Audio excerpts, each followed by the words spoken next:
चलिए फ्रेंड, अब मैं बात करता हूँ रेस्पिरेटरी सिस्टम की नेक्स्ट डिजीज़ एम्फाइसीमा की। एम्फाइसीमा को हिंदी में बात स्फीति कहते हैं। एम्फाइसीमा का इंट्रोडक्शन, क्या होता है एम्फाइसीमा? एम्फाइसीमा जो होता है सीओपीडी का एक टाइप है। COPD means chronic obstructive pulmonary disease. जो फेफड़े की पुरानी डिजीज़ होती हैं सीओपीडी, उसका एक टाइप होता है एम्फाइसीमा। बेसिकली एम्फाइसीमा में होता क्या है, इसमें जो एल्वियोलाई या जो एयर सैक होती है, एक स्ट्रक्चर हमारे लंग्स या फेफड़ों में, वो डैमेज हो जाती हैं। अब मैं आपको बताऊंगा कि जो एल्वियोलाई होता है उसका जो फंक्शन है वो ये होता है कि वहाँ पे O2 एंड CO2 जो गैसेस होती हैं, ऑक्सीजन एंड कार्बन डाइऑक्साइड, उनका एक्सचेंज होता है। जब एल्वियोलाई या एयर सैक डैमेज हो जाते हैं तो हमारे लंग्स में एक्यूमुलेशन हो जाता है एयर का, क्योंकि जो एल्वियोलाई हैं वो उनका एनलार्जमेंट हो जाता है और वो डिस्ट्रक्शन हो जाता है, मतलब डैमेज हो जाती हैं, जिससे वहाँ पे जो टिश्यूज़ हैं उनको या तो मान लीजिए इंजरी की वजह से या इन्फेक्शन की वजह से वहाँ पे जो इन्फ्लामेशन होता है तो वहाँ पे स्कार फॉर्मेशन हो जाता है, मतलब क्षति पहुँचती है, निशान बन जाता है, तो उसे हम कहते हैं स्कार। अब मैं आपको बताऊंगा कि एम्फाइसीमा का जो कॉजेज़ हैं कि किन कारणों से एम्फाइसीमा हो सकता है।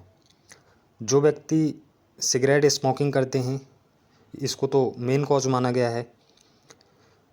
एयर पोल्यूशन या केमिकल फ्यूम, जो केमिकल्स होते हैं उनसे जो धुआं निकलता है, डस्ट, या कोई क्रॉनिक इन्फेक्शन है लंग्स का, या long term exposure of airborne irritant, जो दूषित वायु होती है उसमें जो केमिकल्स होते हैं, जो इरिटेंट होते हैं, मतलब all the irritant that affect airway, जो हमारे एयरवे को अफेक्ट करते हैं, तो वो सब क्या है, एम्फाइसीमा के कारण होते हैं। और इसमें जो मेन माना गया है वो सिगरेट स्मोकिंग माना गया है।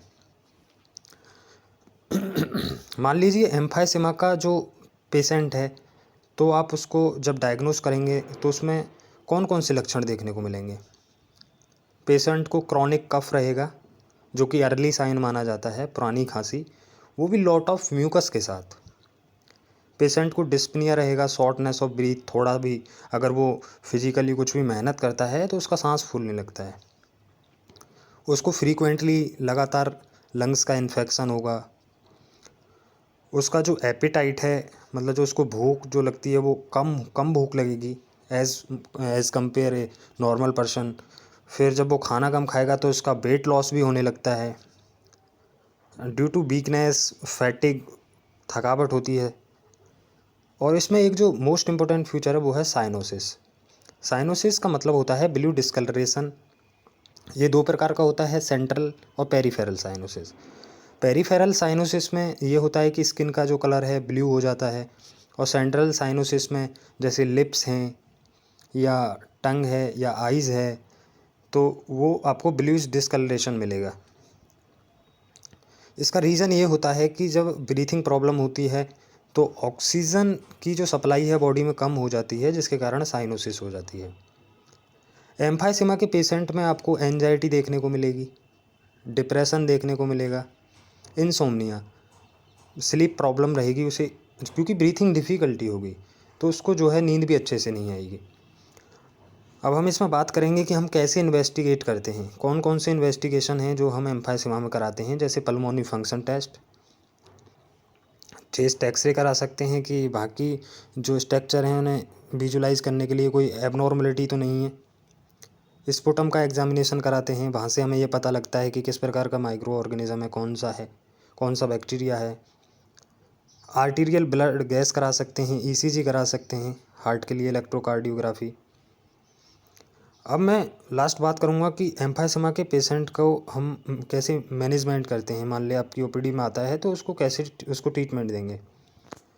तो इसमें जो सीओपीडी या एम्फाइसीमा, जैसा आप जानते हैं कि ये क्रॉनिक ऑब्स्ट्रक्टिव पल्मोनरी डिजीज़ या एम्फाइसीमा, ये क्रॉनिक डिजीज़ हैं लंग्स की, तो इनको थोड़ा क्योर करना टफ होता है, लेकिन पेशेंट के अकॉर्डिंग टू सिम्टम आप ट्रीटमेंट दे सकते हैं, जिससे उसकी जो डिजीज़ की इंटेंसिटी है वो कम हो जाती है।